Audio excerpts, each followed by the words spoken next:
trazendo aqui mais um vídeo e hoje eu vou te mostrar como você consegue abaixar mods no Minecraft.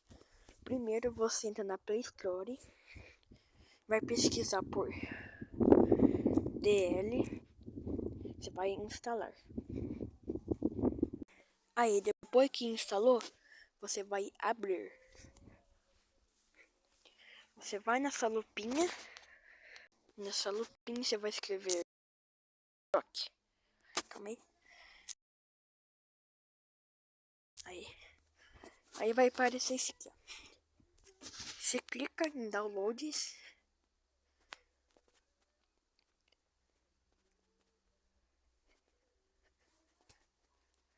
Aí você vai aqui, baixar, yes. Aí tá instalando. Aí você clica aqui. Vai clicar em Minecraft.